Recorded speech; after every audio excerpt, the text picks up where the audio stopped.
বাংলাদেশে আওয়ামী লীগ আবারও ফ্যাসিস্ট কায়েম করুক? আপনারা কি চান শেখ হাসিনা বাংলাদেশে ফিরে আসুক? আপনারা কি চান আমাদের মা বোনের যে হত্যা করা হয়েছে সেটা মেনে নিতে? আপনারা কি আওয়ামী লীগকে ক্ষমা করতে চান? যদি ক্ষমা করতে না চান, যদি আওয়ামী লীগকে পুনর্বাসন না করতে চান, তাহলে এখনো সময় আছে, রাজপথে নেমে আসুন। আমরা আওয়ামী লীগের নিষিদ্ধ চাই। আমরা জানতে চাই বিএনপি কেন আওয়ামী লীগকে নিষিদ্ধ করতে চায় না। আমরা জানতে চাই জামাত কেন আওয়ামী লীগকে নিষিদ্ধ করতে চায় না। আমরা জানতে চাই ইন্টারিয়াম কেন আওয়ামী লীগকে নিষিদ্ধ করতে চায় না। আমরা জানতে চাই সেনাবাহিনী কেন আওয়ামী লীগকে নিষিদ্ধ করতে চায় না। আমরা জানতে চাই ভারতের র এজেন্ট এখনো কেন বাংলাদেশে আছে।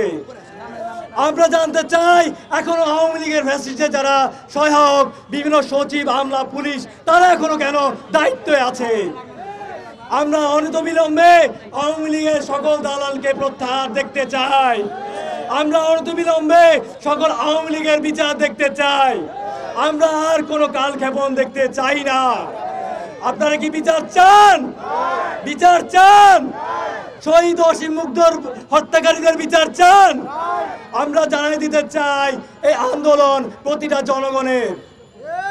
এই আন্দোলন মোহাম্মদপুর, যাত্রাবাড়ি, সানকারপুল, উত্তরা, রামপুরা, চিটাগং রোড, চিটাগং, পুরো বাংলাদেশের। আমরা এনসিপির কাছে জানতে চাই তারা কেন আওয়ামী লীগের নিষিদ্ধ চাচ্ছে না। তারা জবাব দিতে হবে। তারা আবার জবাব দিতে হবে। জনগণের ম্যান্ডেট নেওয়ার জন্য তারা কাজ করছে, তারা ক্ষমতার জন্য কাজ করছে, তারা কেন 36-এর আন্দোলনের বিপক্ষে অবস্থান নিচ্ছে। আমরা অনতিবিলম্বে তাদের সে জবাবে অপেক্ষায় রইলাম।